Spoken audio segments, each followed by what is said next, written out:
সর্বপ্রথম আল্লাহ তাআলা হিসাব করবেন বান্দার আমল সমূহের মধ্য থেকে সর্বপ্রথম নামাজের হিসাব হবে।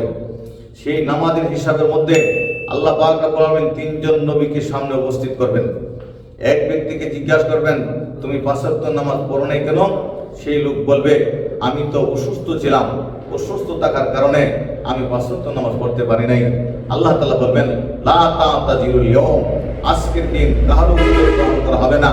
সেই সময় আল্লাহ তাআলা হযরত আইয়ুব আলাইহিস সালামকে উপস্থিত করবেন, বলবেন, আইয়ুব আলাইহিস সালাম উনি এত রোগ থাকার কারণে, এত অসুস্থ থাকার কারণেও উনি যেহেতু আমার হুকুম পালন করতে পারছে, তাহলে তোমরা কেন আমার হুকুম পালন করতে পারলে না? এই উযর আজকে আমার কাছে গ্রহণযোগ্য হবে না। দ্বিতীয় আরেকজনকে জিজ্ঞাসা করবেন, তুমি আমার হুকুম কেন পালন করলে না? তখন উনি বলবেন, আমি তো মানুষের কাজ করেছি, আমি তো মানুষের গোলাম ছিলাম, মানুষের কাজ করে দিয়েছি, এই কাজের কারণে আমি ৫ ওয়াক্ত নামাজ পড়তে পারি নাই।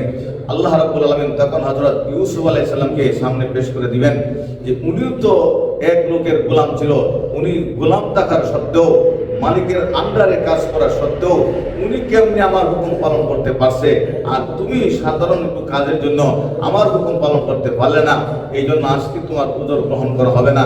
আল্লাহ পাক রব্বুল আলামিন তাকে জাহান্নামের মধ্যে ফেলে দিবেন। তৃতীয় আরেকজনকে বলবেন, তুমি আমার নামাজ কেন পড়তে পারলে না?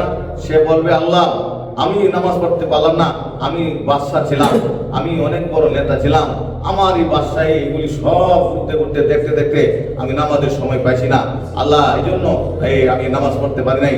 আল্লাহ পাক রব্বুল আলামিন হযরত সুলাইমান আলাইহিস সালামকে পেশ করবেন। সুলাইমান আলাইহিস সালামকে পেশ করে বলবেন, তুমি কয়টা রাষ্ট্রের মালিক ছিলা?